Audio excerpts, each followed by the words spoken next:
Hi, Longhorns. Are you going to be interviewing for a job? Well, increasingly, what we're finding is employers are using these automated systems where they ask you an interview question and they ask you to look into the camera and record your response. It's pretty weird. It's actually very similar to what will happen if you're giving a team presentation or an individual presentation and you have to pre-record your presentation. You won't have an audience. So that's what I want us to focus on today. My hope is that within the next 8 to 10 minutes, you will get a lot of ideas, and the next time you find yourself in this situation, you can go forth with great confidence. So let me share my screen and let's get started. So I am not used to being on air. As a matter of fact, I was never trained to do what we're finding ourselves doing right now. However, I was very lucky that a few years ago, I got to work in one of the University of Texas's professional recording studios. And I got to work with experts who taught me a whole lot. I thought it would be helpful for me to share with you some of the mistakes that I made when I first entered the studio, because it'll give you some insight into some of the things that you're going to have to change and adjust in this new recording environment. So the first mistake that I made had to do with eye contact. I still remember I got into the studio and I'm looking around and I'm thinking, oh, I've got to pretend like I have an audience here. And they stopped the recording, and just like what you just experienced, they said, Carrie, it's different when you're not in person. And I realized they were right when I looked back at it. This is a very one-on-one relationship. And so when I present this way, I have to maintain direct eye contact with that camera. And what that leads to quite often is you start to second guess yourself. It's so weird because when you look in that camera and you're trying to focus on maintaining eye contact, you almost start hearing your words repeated, and a lot of self-doubt will creep in. So what I learned I had to do is just remind myself, oh, okay, I'm feeling that feeling. I always feel that feeling, and I have to just keep going. So that's my tip there. It is very weird, y'all. It's so different than when we're presenting in person. So the next thing I found myself doing is I gestured just like I would in a face-to-face context. And I like to use big gestures and sometimes fast gestures.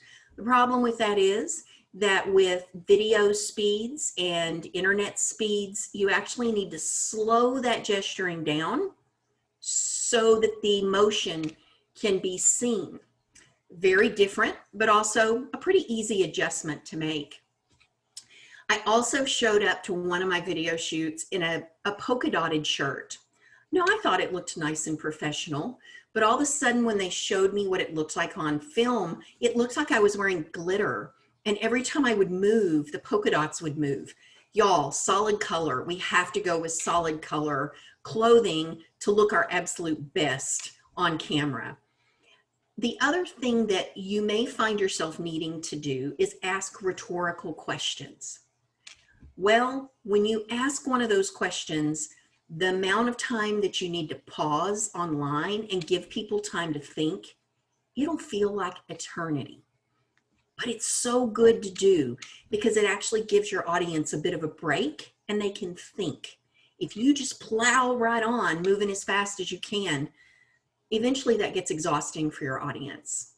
And so the last tip I have here is that I forgot when I was in the studio that the name of the game today in presenting is being authentic and being real. You don't need to be perfect. And so I think I put a lot of undue stress on myself. And now I've realized, you know what? I'm gonna be a little quirky. I'm not gonna be perfect, but I'm gonna be real and I'm gonna be me. So let me share with you some recording tips that I took away from my experience working with the Liberal Arts Performing Studio. First of all, know where that camera is and know how to maintain eye contact. A lot of times you'll be using a laptop computer, and laptop computers tend to have a camera in one of two locations. It's either at the top of your laptop computer or it's at the bottom. And if you've ever seen people typing, that's probably because their camera is at the bottom of their laptop screen. Now, a couple of quick tips to make that work. You can actually get an external keyboard, which can work great, or you can raise your laptop where ideally you want that camera to be at eye level, and that will take care of a lot of those issues. The next tip is take a look at your background, okay? Just to let you know, I'm not in a private office. I don't even have a door. I'm in my formal dining room, but that's where I had the room in my house to create my space. So what I suggest you do is figure out if you're in your bedroom or you're having to work. I even had one student in the closet. Figure out your space and find a way to move things around to make a background.